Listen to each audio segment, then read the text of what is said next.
Hello everyone, পুরো একটা দিনের ব্লগ ভিডিও নিয়ে হাজির হয়েছি। সেদিন আমি গিয়েছিলাম বাড়িতে, তো বাড়িতে গিয়ে কি কি মজার মজার খাবার খেলাম আর আমার মা কি কি রান্না করেছিল সেই সমস্ত ভিডিও নিয়ে আজকে হাজির হয়েছি। সেই দিন বিকেল বা সন্ধ্যার টাইমে মা পিঠা বানাতে লাগলো। তো এখানে মা যা যা পিঠা বানাচ্ছিল সেগুলো হচ্ছে তেল পিঠা, পাটিসাপটা আর পায়েস তৈরি করেছিল। তো তেল পিঠা, পাটিসাপটা এগুলো পিঠা কিন্তু শীতের মধ্যে খেতে ভীষণই ভালো লাগে। এগুলো তৈরি করার পর প্রথমে ঠাকুরের ভোগ দিয়েছিল, তারপর আমাদেরকে খেতে দিয়েছিল। তো এই পিঠাগুলো রাত্রে খেতে কিন্তু ভীষণই ভালো লেগেছিল। এরপর ঘুমিয়ে পড়েছিলাম। সকালে ঘুম থেকে উঠলাম, গরম গরম দুধ চা আর সাথে সেই তেল পিঠা, পাটিসাপটা খেতে কিন্তু ভীষণই ভালো লাগে। শীতের সকালবেলা আগের দিনের তৈরি করা পিঠা আর দুধ চা খেতে কিন্তু ভীষণ ভালো লাগে। এবার সকালে ভাত খাওয়ার পালা। তো বাবাকে প্রথমে খেতে দিলাম, বাবা খুব মজা করে খাচ্ছিল। তো সকালে খাওয়ার জন্য তৈরি করেছিলাম আলু সেদ্ধ আর সাদা ভাত, আর আগের দিনের ছিল শাকের ঘন্ট আর সাথে মাছের ঝোল, আলু ফুলকপি দিয়ে রান্না করা হয়েছিল। তো এখানে মাছ ছিল না, মাছের ছোট ছোট অবশিষ্ট অংশগুলো ছিল, ছোট ছোট। এগুলো খেতে কিন্তু ভালোই লাগে সকালবেলা। আর সাথে শাকের ঘন্ট অল্প করে নিয়ে নিলাম। এগুলো বাবাও খেয়েছে, এগুলো আমিও খাবো। আগের দিনে রাতের তরকারি কিন্তু গরমের দিনে খেতে ভালো লাগে না, তবে শীতের দিনে সকালবেলা খেতে কিন্তু ভীষণই ভালো লাগে। এরপর মা রান্নাবাড়ি করতে শুরু করে দিয়েছে।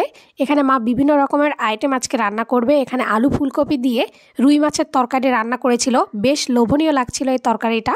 এরপর মাছের মাথা দিয়ে এখানে ডাল ঘাটি রান্না করেছিল। তো ডালটা খেতে কিন্তু ভীষণই ভালো ছিল, আর মাছের মাথা এভাবে বেশি করে দিয়ে ডাল খেতে কিন্তু ভাল লাগে। আমার মতো কে কে এরকম মাছের মাথা দিয়ে ডাল খেতে পছন্দ করো তারা অবশ্যই কমেন্ট করে জানাবে।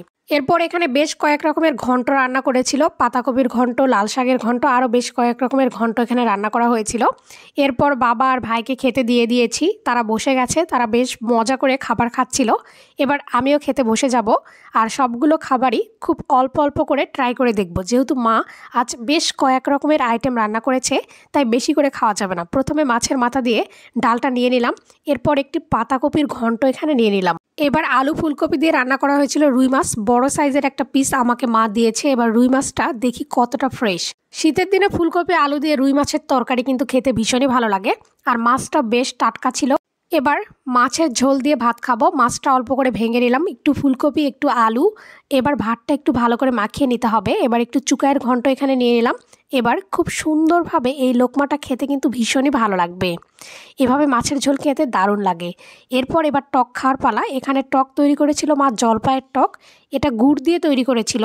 অন্য সময় মা চিনি দিয়ে তৈরি করে, আজকে গুড় দিয়ে তৈরি করেছিল। বেশ অন্যরকম লাগছিল আর ভালোই লাগছিল। মেস থেকে যখন বাড়িতে যাই তখন সেই দিনগুলো বেশ ভালো লাগে, আর মা অনেক মজার মজার খাবারের আইটেম তৈরি করে, এজন্য মাকে আরও বেশি ভালো লাগে। ভিডিওটি আপনাদের কাছে কেমন লাগলো তা অবশ্যই আমাকে জানাবেন, আর অবশ্যই একটি লাইক দিবেন।